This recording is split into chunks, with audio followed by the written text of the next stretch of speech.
বন্ধ্যাত্ব রোগীরা যারা আসে আমার কাছে, অনেকে দেখা যাচ্ছে যে ওজন অনেক বেশি থাকে। তাদেরকে আমি পরামর্শ দিই যে ওজন কমাইতে হবে। তো বন্ধ্যাত্ব চিকিৎসা আসলে ওজন কমানোর ভূমিকাটা কি? ওজন কমানো বন্ধ্যাত্ব যাদের পিসিও আছে তাদের ক্ষেত্রে এটা খুবই উপকারী।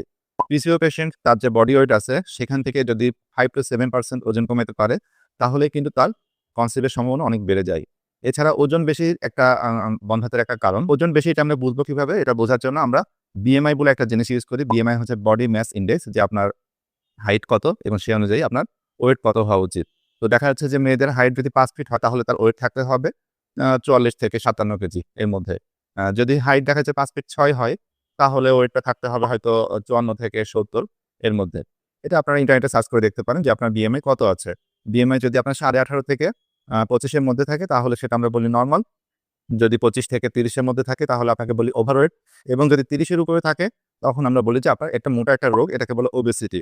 তো ওবেসিটি থাকলে এটা অবশ্যই কমাইতে হয়। তখন আপনি বাচ্চা চান আর না চান, এক্ষেত্রে আপনার কিন্তু ওজন কমানোটা খুব জরুরি হয়ে পড়ে। না হলে আপনার ভবিষ্যতে বিভিন্ন ধরনের রোগ ব্যাধি হওয়ার ঝুঁকি থাকে। তো আমার কাছে যেসব রোগীরা দেখা যাচ্ছে আসছে, তো তাদের কিন্তু অনেকেরই কনসিভ হয়েছে এবং বেশিরভাগই ওজন কমানোর পরে। তো ওজন কমানোর ক্ষেত্রে ১ম এ সবাই আসলে একটু হতাশ হয়ে যায় যে আমি হয়তো ডায়েট করতেছি বা একটু এক্সারসাইজ করতেছি, আমার ওজন তো কমতেছে না।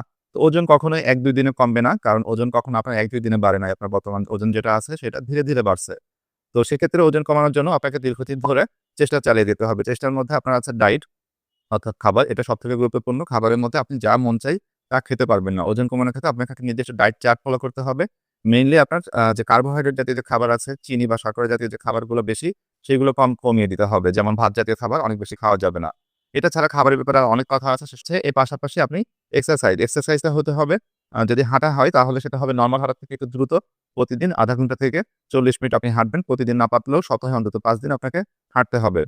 শরীরে যদি ঘাম ঝরে পর্যাপ্ত পরিমাণে তাহলে বুঝবেন যে আপনার হাঁটাটা ইফেক্টিভ হয়েছে। এছাড়া হাঁটা ছাড়া আপনি দৌড়ানো, সাঁতার, সাইক্লিং, যেকোনো ব্যায়াম, দড়ি নাচ এগুলো করতে পারেন। এগুলো করলে আপনার ওজন কমাইতে খুব হেল্প হবে।